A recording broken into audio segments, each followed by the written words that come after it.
Your garden's secret allies. How weeds and worms create healthy soil for gardeners 55 plus. Do you feel that ache in your back getting a little stronger every time you look at your garden, full of what you see as uninvited guests? What if these enemies were actually your silent, incredibly hard-working allies? What if those weeds you've been pulling out all your life were the secret to soil teeming with life and fertility? Hey there, friends, and welcome to Meaningful Living. We're Pol and Nick, and our mission is to help our fellow seniors, age 55 and over, find joy, purpose, and practical wisdom for this wonderful stage of life. It's always a joy to connect with you. We're so happy to have you here today. Pol and I are constantly searching for the most helpful and interesting information to share with you. How are you doing today? Are you feeling good? Drop a few words in the comments. I'd love to hear from you. Today, Pol and I are going to tell you about some amazing plants you might have considered just common weeds.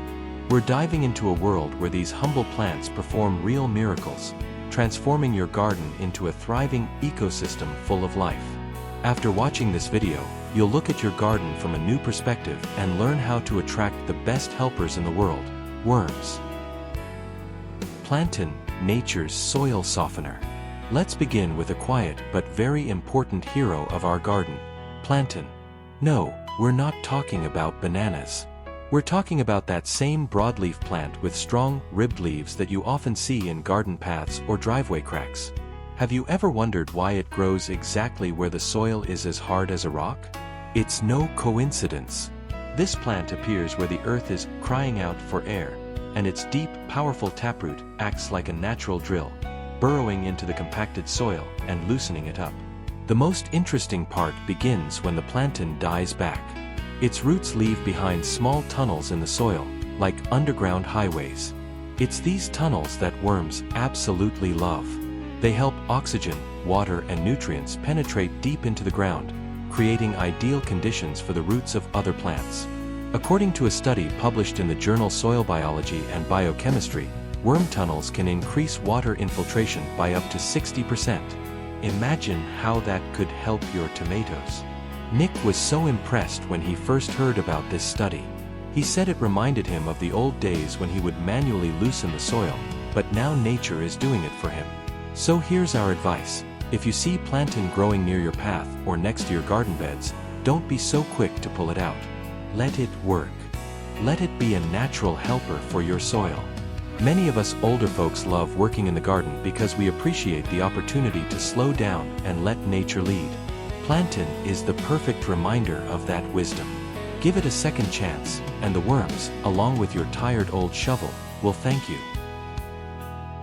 Dandelion, the nutrient elevator. And here's a plant that probably brings back childhood memories for you. Dandelions. Those bright yellow blooms we used to make wishes on, blowing their fluffy seeds into the wind. But beyond the nostalgia, dandelions are doing amazing work underground. Their strong, deep taproot reaches down into the subsoil, pulling up hidden treasures, calcium, potassium, iron, and other vital minerals. These nutrients are often too deep for your vegetable roots to reach, but the dandelion brings them to the surface. When its leaves die back and decompose, those minerals are released right where they're most needed, near the roots of your tomatoes, greens, or squash. Pol always says, a dandelion isn't a weed, it's a natural elevator that delivers food to my plants for free.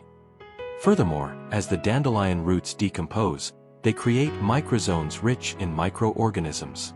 A study from the University of Wisconsin showed that these microbial hotspots are incredibly attractive to worms. It's like an invitation to a buffet right under your mulch, and the worms happily accept.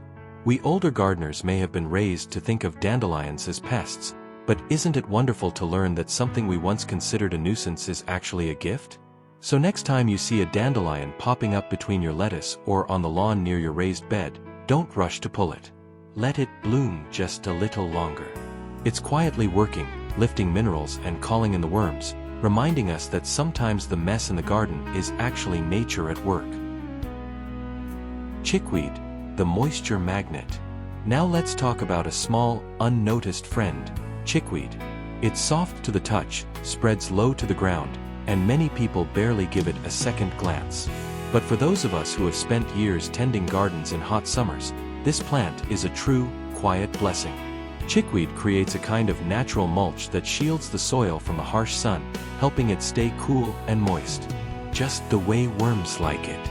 And if you've gardened through July, you know how valuable a little shade and moisture can be. Nick recalls how chickweed was his best friend while gardening in Texas. It helped keep the soil moist while he enjoyed a cool drink in the shade. Another advantage is that it decomposes very quickly. When the plant dies back, it rapidly turns into soft organic matter, enriching the topsoil without you having to lift a finger. Research from Oregon State University showed that fast decomposing plants like chickweed can increase surface worm activity by up to 30%. This is huge for aging soil. So, if you have a shady spot under a tree or near a north-facing fence, try letting the chickweed grow for a while. It will protect your soil, feed your worms, and give you one less thing to weed. Isn't that what we all want at this stage of life? Less backache, more beauty, and a little help from nature. Dead nettle, the fungal feeder. Here's a plant that often surprises people. Dead nettle. With its fuzzy leaves and purple blooms, it may look like just another spring weed. But its delicate appearance is deceiving. This little plant is a quiet powerhouse in the underground world of your garden. Dead nettle feeds fungi, and fungi are absolutely essential for healthy, living soil. Unlike bacteria that quickly break down soft tissues, fungi specialize in processing tougher woody materials like bark, stems, and mulch. And guess who thrives in fungus-rich environments? That's right, our friends, the worms. According to a long-term study at Cornell University, healthy worm populations tend to cluster in soil with strong fungal activity. That's because the fungal threads, or mycelium, act like underground highways, carrying nutrients and creating zones of decomposition that are a real delicacy for worms. Pol remembers his father always leaving dead nettle to grow near the compost pile, saying it helped to grow the compost. Now we understand that this was the intuitive wisdom of a seasoned gardener. So if you have an area with wood chips along your garden path or a compost heap in a corner, consider letting dead nettle grow nearby. It's not just a weed, it's a partner in building your soil. And for those of us who love the smell of fresh compost and the feel of crumbly soil, a plant like this is a silent garden assistant that asks for nothing in return. Clover, the nitrogen fixer. Clover. The sight of those tiny 3-leaf clusters brings back childhood memories of walking barefoot on the lawn and searching for that elusive lucky 4-leaf one. But for us gardeners, especially those of us in our wiser years, clover is much more than nostalgia. It's a quiet worker with a powerful secret. Clover belongs to the legume family, which means it has the rare ability to pull nitrogen straight from the air and store it in small nodules on its roots. As any longtime gardener will tell you, nitrogen is fuel for the soil. When clover roots eventually die back, they release that nitrogen directly into the ground, creating nutrient-rich pockets that microbes and worms absolutely love. Research in the Journal of Applied Ecology found that clover interplanted in garden rows can reduce nitrogen loss by up to 40% and significantly improve microbial diversity. This is the kind of natural system that keeps your soil healthy year after year, without you having to buy a single bag of fertilizer. So, if you're planting rows of vegetables this season, try sowing a little white clover between them. It holds the soil together, adds nutrition, and invites worms to settle in for the season. And for people who appreciate a garden that practically takes care of itself, clover is a true companion. Mallow, the organic matter machine. Now let's take a moment to appreciate the humble mallow. To the untrained eye, it might look like a messy tangle of leaves growing in forgotten corners of the yard. But for those of us who have spent decades in the garden, we know better. Mallow is not a troublemaker, it's a quiet composting champion working behind the scenes. Its fibrous stems and broad, soft leaves break down easily, turning into exactly the kind of organic matter that worms love to feed on. And unlike some plants that grow once and fade, mallow keeps coming back, regenerating quickly and offering a nearly constant supply of decaying material that nourishes your soil and keeps your worm population healthy and happy. Research from the University of California's Sustainable Agriculture Research Center shows that soils rich in decomposing plant fiber, like mallow, can support a higher worm biomass by up to 35%. That's a real impact, right there in the corners of your yard. So if you, like us, enjoy a slower pace and love letting nature do some of the work, try letting that patch of mallow be. It may not be tidy, but it's building life underground, one leaf at a time. Purslane, the succulent decomposer. Here's a plant that gets overlooked far too often. Purslane. You've probably seen it hugging the ground in dry patches of your yard, with its little reddish stems and thick, juicy leaves. It's a tough little thing, growing where many others won't. But let me tell you, that's exactly what makes it so special in the garden. Those succulent leaves are packed with moisture, which is like gold during the heat of summer. And when you gently chop and drop purslane right onto your garden beds, it breaks down in no time at all. This fast decomposition creates a soft, moist layer full of microbial life, a kind of welcome mat for worms looking for their next meal.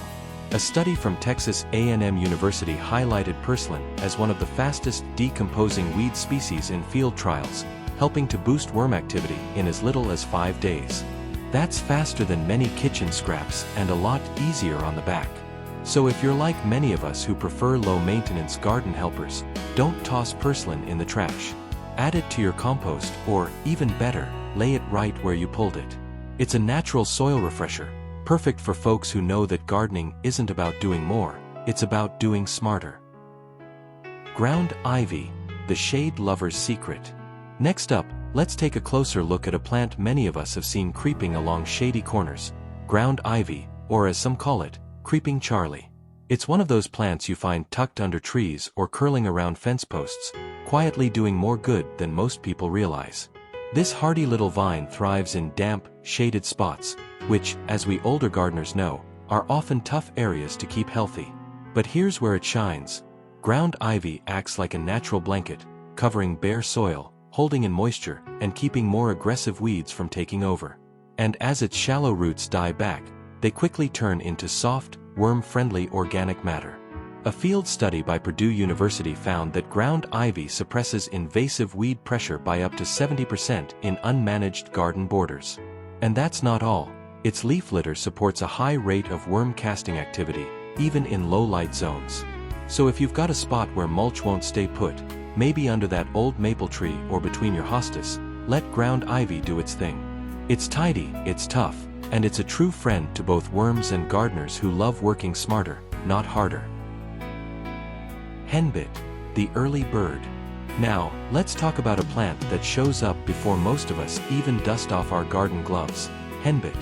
You'll often see its tiny purple flowers popping up when winter's barely over and spring hasn't quite settled in. And believe me, that's no coincidence.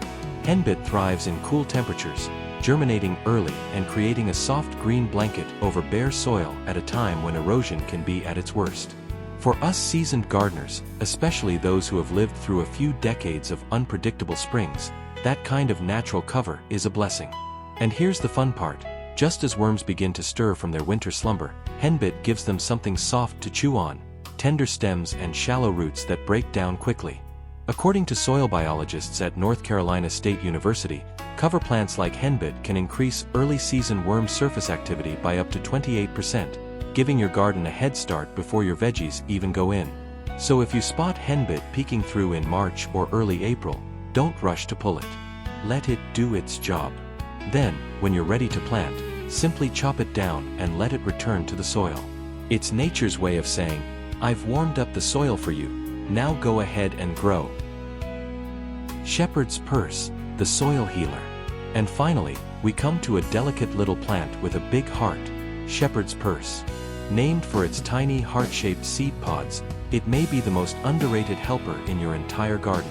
It's the kind of plant that doesn't make a fuss, it just gets to work.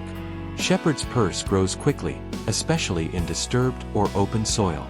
It's one of those pioneers that shows up when the ground needs to be stitched back together. Its fine root system gently anchors the soil, preventing erosion and holding in moisture. Two things that become even more important when our knees ache and we can't amend every patch like we used to. As it dies back, it quietly releases nutrients right into the topsoil, creating soft, microbe-rich zones that worms naturally gravitate to. According to data from the Royal Horticultural Society, small-rooted plants like shepherd's purse can increase topsoil microbial activity by up to 45%, especially when left to reseed. So here's a little legacy tip from one senior gardener to another. If you see shepherd's purse springing up near your flowers or vegetables, let a few go to seed. They're small, they're hardy, and they might just be the gentle touch your soil was waiting for. Tips for activating weeds and worms. Now that you know how certain weeds help your garden, let's talk about how to amplify their superpowers and attract even more of our underground helpers. Experienced gardeners know that worms aren't just part of the ecosystem, they're its heart. They convert organic matter into rich, fluffy soil, which is the best food for your plants. One of the best ways to do this is to create ideal conditions for their reproduction and work. Compost is the foundation of a healthy garden, and it also serves as a perfect home and a constant source of food for worms. And compost tea is a wonderful, old-fashioned fertilizer that helps your weeds decompose even faster and helps the worms multiply. By the way, on our Meaningful Living channel, we already have a few videos on how to properly make compost and how to raise worms. We'll leave links to those videos in the description and in the top corner of the screen. There we talk about how you can create your own vermicompost and how to properly prepare the soil to ensure a healthy and consistent worm population. Let nature lead the way. So the next time you see a so-called weed popping up in your garden, take a moment to look closer. What you're seeing might not be a problem. It might be a quiet solution in disguise. These humble plants don't just grow. They heal, protect, and invite life back into the soil. They call in the worms, nourish the microbes, and restore balance without asking us to lift more than a watering can. And isn't that the kind of gardening we all dream of as we get older? One where nature does the heavy lifting, and we simply guide her with gentle hands and grateful hearts. If this video gave you a fresh way to see your garden or brought back memories of seasons past, give it a like and share it with a fellow gardener. And don't forget to subscribe to Meaningful Living, where gardening wisdom only gets richer with age. Until next time, keep your hands in the soil and your heart in the garden.